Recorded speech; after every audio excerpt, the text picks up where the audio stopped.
Hello friends, हमारे YouTube channel learn with Saravan में आपका एक बार फिर से स्वागत है। आज हम लोग बिहार डीएलएड के सिलेबस के अकॉर्डिंग सोशल स्टडीज़ के कुछ महत्वपूर्ण प्रश्नों को हल करेंगे।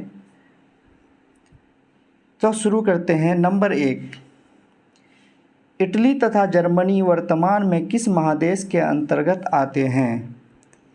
इटली तथा जर्मनी वर्तमान में किस महादेश के अंतर्गत आते हैं?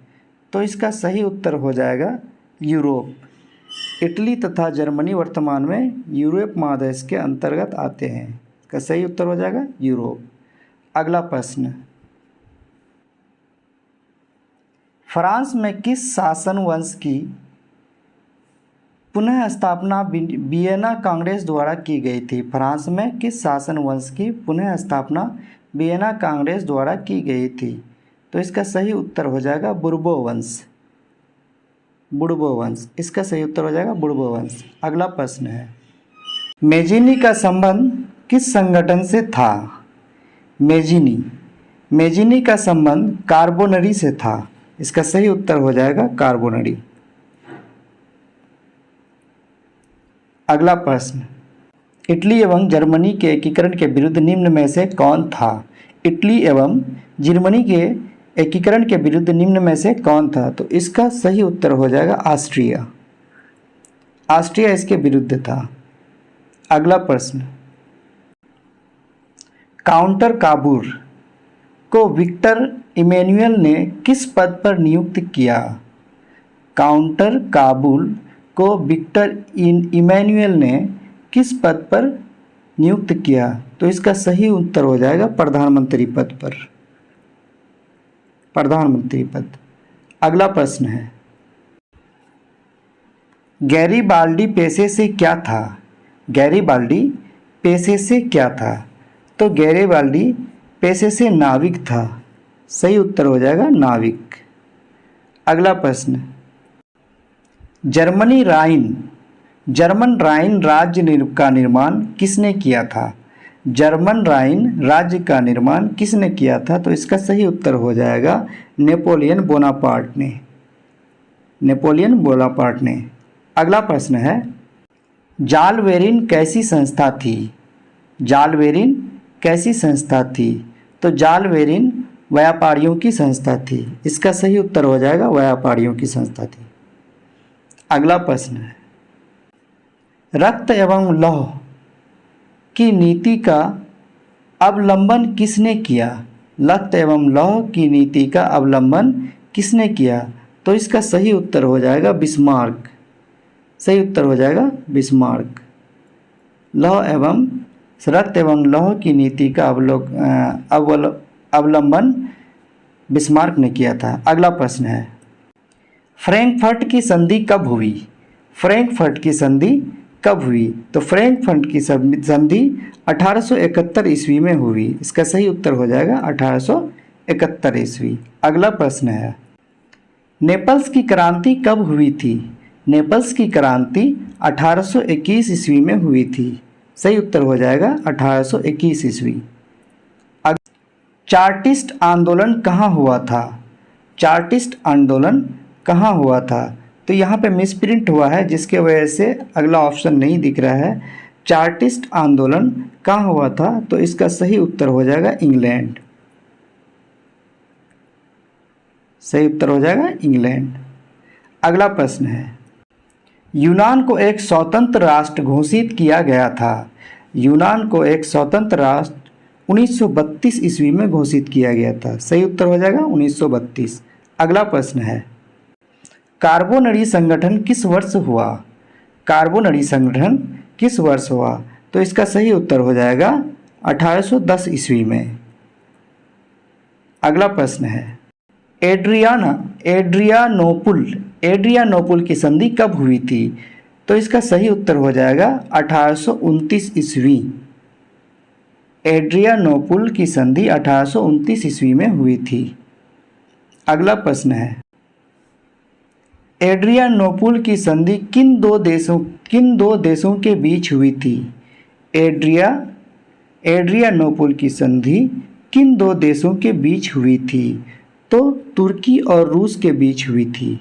तुर्की और रूस के बीच, सही उत्तर हो जाएगा तुर्की और रूस। अगला प्रश्न है, सेडोन का युद्ध किनके बीच हुआ? सेडोन का युद्ध किनके बीच हुआ? तो इसका सही उत्तर हो जाएगा फ्रांस और पर्सा के बीच में। फ्रांस और पर्सा के बीच में हुआ था। अगला प्रश्न है, पोलैंड के विद्रोह को किसने कुचल दिया? पोलैंड के विद्रोह को किसने कुचल दिया? तो रूस ने कुचल दिया। सही उत्तर हो जाएगा रूस।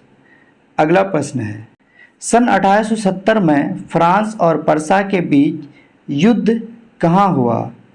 सन 1870 में फ्रांस और पर्सा के बीच युद्ध कहाँ हुआ था? तो सेडोन में हुआ था। कहाँ हुआ था? सेडोन। सही उत्तर हो जाएगा सेडोन। अगला प्रश्न है, यूरोप वासियों के लिए किस देश का साहित्य एवं ज्ञान विज्ञान प्रेरणा स्रोत रहा? यूरोप वासियों के लिए किस देश का साहित्य एवं ज्ञान विज्ञान प्रेरणा स्रोत रहा? तो इसका सही उत्तर हो जाएगा यूनान। यूरोप वासियों के लिए यूनान देश का साहित्य एवं ज्ञान विज्ञान प्रेरणा स्रोत रहा। अगला प्रश्न है, युवा इटली संस्था का विकास किया। युवा इटली संस्था का विकास किया।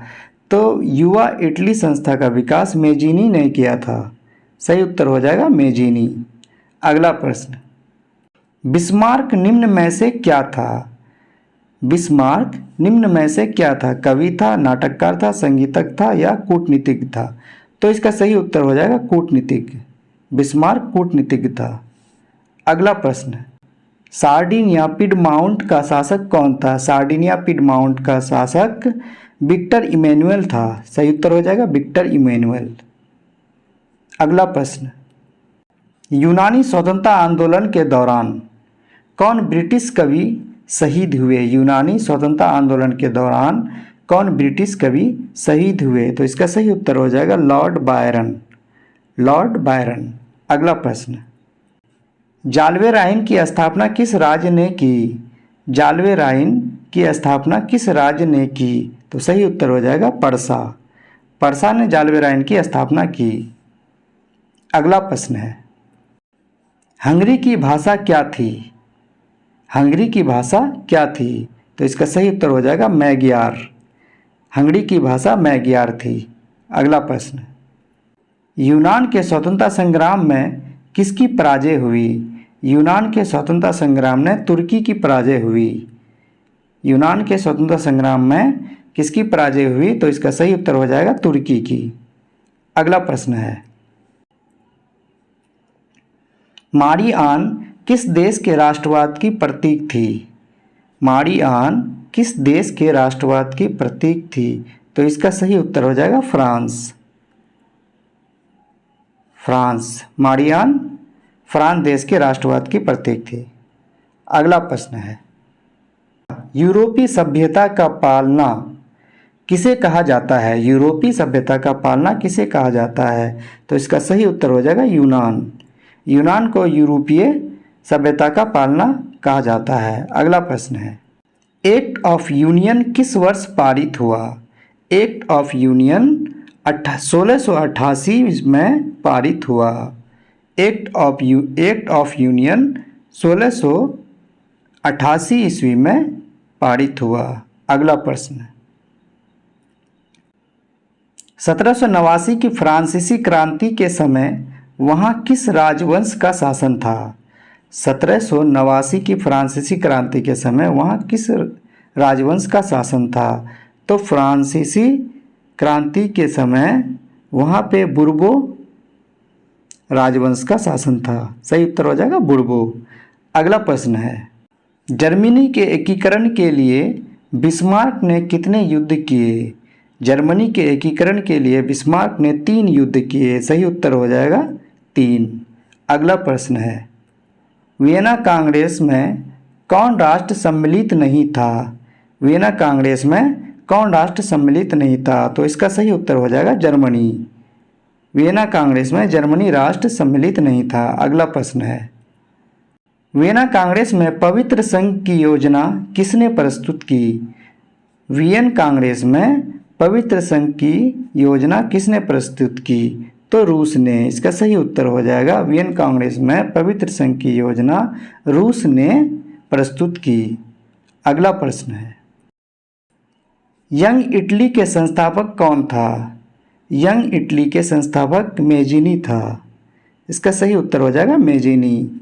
मेजिनी यंग इटली के संस्थापक था। अगला प्रश्न है, फ्रांस के किस राजा ने कहा था अंग्रेजी राजा की भांति शासन करने की अपेक्षा लकड़ी काटना अधिक पसंद करूंगा? मतलब फ्रांस के एक राजा ने कहा था कि अंग्रेजी राजा की भांति शासन करने की अपेक्षा उसके जैसे शासन करने से अच्छा है कि लकड़ी काट कर क्या करूँगा, लकड़ी काटना पसंद करूँगा। तो ये जो है चार्ल्स दशम ने कहा था। किसने कहा था? चार्ल्स दशम ने। इसका सही उत्तर हो जाएगा चार्ल्स दशम। अगला प्रश्न है, पर्सा का शासक कौन था? पर्सा का शासक कौन था? तो पर्सा का शासक विलियम प्रथम था। सही उत्तर हो जाएगा विलियम प्रथम। विलियम प्रथम पर्सा का शासक था। अगला प्रश्न है, यूरोप का मरीज किसे कहा जाता है? यहाँ पे मिसप्रिंट हुआ है। यूरोप का मरीज किसे कहा जाता है? तो यूरोप का मरीज तुर्की को कहा जाता है। सही उत्तर हो जाएगा तुर्की। अगला प्रश्न है, नेपोलियन ने जर्मनी में किस संघ की स्थापना की? नेपोलियन ने जर्मनी में किस संघ की स्थापना की? तो यहाँ पे नहीं दिख रहा है। नेपोलियन ने जर्मनी में राइन संघ की स्थापना की। इसका सही उत्तर हो जाएगा राइन संघ। अगला प्रश्न है, किस संधि द्वारा स्वतंत्र यूनान राष्ट्र की स्थापना हुई? किस संधि द्वारा स्वतंत्र यूनान राष्ट्र की स्थापना हुई? तो इसका सही उत्तर हो जाएगा एड्रियानोपुल की संधि। एड्रियानोपुल की संधि द्वारा स्वतंत्र यूनान राष्ट्र की स्थापना हुई। अगला प्रश्न है, यंग यूरोप की स्थापना किसने की थी? यंग यूरोप की स्थापना मेजिनी ने की थी। किसने की थी? मेजिनी। सही उत्तर हो जाएगा मेजिनी। अगला प्रश्न है, नव गुएल्फ आंदोलन कहाँ हुआ था? नव गुएल्फ आंदोलन इटली में हुआ था। इसका सही उत्तर हो जाएगा इटली। अगला प्रश्न है, मेटरनिख कौन था? मेटरनिख कौन था? तो मेटरनिख ऑस्ट्रिया का चांसलर था। इसका सही उत्तर हो जाएगा ऑस्ट्रिया का चांसलर। मेटरनिख ऑस्ट्रिया का चांसलर था। अगला प्रश्न है, कार्बोनारी की स्थापना किस वर्ष हुई? कार्बोनारी की स्थापना किस वर्ष हुई? तो इसका सही उत्तर हो जाएगा 1810 ईस्वी में। कार्बोनारी की स्थापना 1810 ईस्वी में हुई थी। अगला प्रश्न है, 1830 की क्रांति के बाद फ्रांस ने किस प्रकार का शासन स्थापित किया? 1830 की क्रांति के बाद फ्रांस ने किस प्रकार का शासन स्थापित किया? तो इसका सही उत्तर हो जाएगा निरंकुश राजतंत्र। निरंकुश राजतंत्र। 1830 ईस्वी की बाद क्रांति के बाद फ्रांस ने निरंकुश राजतंत्र शासन की स्थापना की। अगला प्रश्न है, लाल कुर्ती नामक संस्था का गठन किसने किया? लाल कुर्ती नामक संस्था का गठन किसने किया? तो इसका सही उत्तर हो जाएगा गैरीबाल्डी ने। गैरीबाल्डी ने लाल कुर्ती नामक संस्था का गठन किया था। अगला प्रश्न है, राष्ट्रवाद की अवधारणा का जन्म किस घटना से माना जाता है? राष्ट्रवाद की अवधारणा का जन्म किस घटना से माना जाता है? तो पुनर्जागरण। इसका सही उत्तर हो जाएगा पुनर्जागरण। पुनर्जागरण से राष्ट्रवाद की अवधारणा का जन्म माना जाता है। अगला प्रश्न है, रक्त और लौह की नीति किसने अपनाई? रक्त और लौह की नीति बिस्मार्क ने अपनाई। इसका सही उत्तर हो जाएगा बिस्मार्क। अगला प्रश्न है, किस युद्ध के बाद जर्मनी का एकीकरण हुआ था?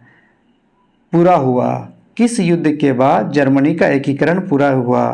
तो सेडान का युद्ध के बाद। इसका सही उत्तर हो जाएगा सेडान का युद्ध, डी नंबर। अगला प्रश्न है, किस संधि द्वारा जर्मनी का एकीकरण पूरा हुआ? किस संधि द्वारा जर्मनी का एकीकरण पूरा होगा? तो इसका सही उत्तर हो जाएगा फ्रैंकफर्ट की संधि द्वारा। फ्रैंकफर्ट की संधि द्वारा जर्मनी का एकीकरण पूरा हुआ। अगला प्रश्न है, जर्मनी एवं इटली के एकीकरण के समय फ्रांस का शासक कौन था? जर्मनी एवं इटली के एकीकरण के समय फ्रांस का शासक कौन था? तो इसका सही उत्तर हो जाएगा नेपोलियन थर्ड जो है क्या था? जर्मनी और इटली के एकीकरण के समय फ्रांस का शासक था। तो इसी के साथ आज का टॉपिक समाप्त होता है। अब नेक्स्ट वीडियो में आपको इसी सोशल साइंस का अगला चैप्टर जो आपके सिलेबस में दिया गया है, अगला चैप्टर को पूरा किया जाएगा। धन्यवाद।